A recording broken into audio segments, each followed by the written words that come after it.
রূপমকে একটা চাকরি দিন। এমএ পাস, বাবা নেই, আছে প্রেমিকা।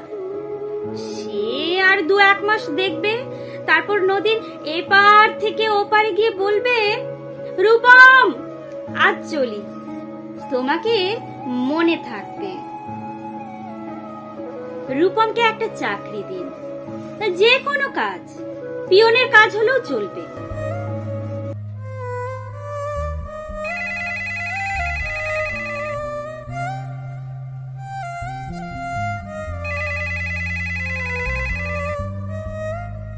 তমালবাবু ফোন তুললেন।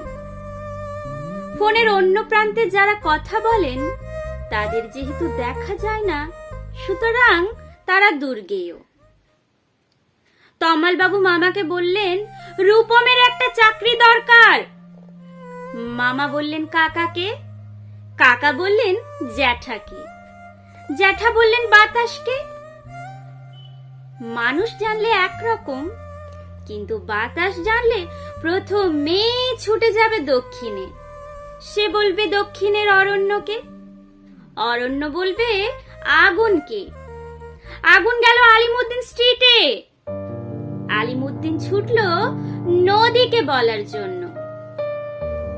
নদী এসে আছড়ে পড়ল উপকূলে, আর সমুদ্র হিমাচল বলে উঠল, রূপমকে একটা চাকরি দাও। এমএ পাশ করে বসে আছে ছেলেটা। কয়েক মাস বাদের ঘটনা। আমি বাড়ি ফিরছিলাম সন্ধেবেলায়। গলির মোড়ে 7-8 জনের জটলা দেখে থমকে দাঁড়ালাম। জল থেকে সদ্য তুলে আনা রূপমের ডেড বডি, সারা গায়ে ঘাস, খড়কুটো, হাতের মুঠোয় ধরে থাকা একটা 1 টাকার কয়েন। ভারত সরকারের 1 টাকা কয়েনের দিকে আমার চোখ। সারা গায়ে সবুজ ঘাস, ঘাস নয় অক্ষর।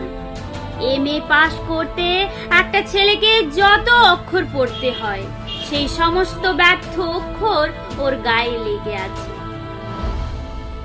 একটা ছেলেকে আপনারা কেন এমএ পড়ান? কোন আহ্লাদে 8খানা বিশ্ববিদ্যালয় বানিয়েছেন? তুলে দিন।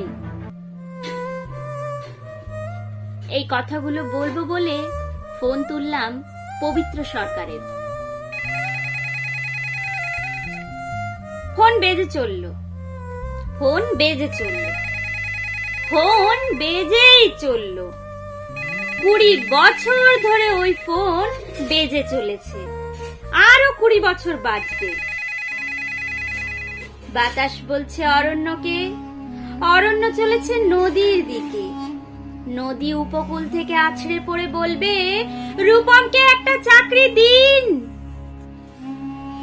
কে রূপম?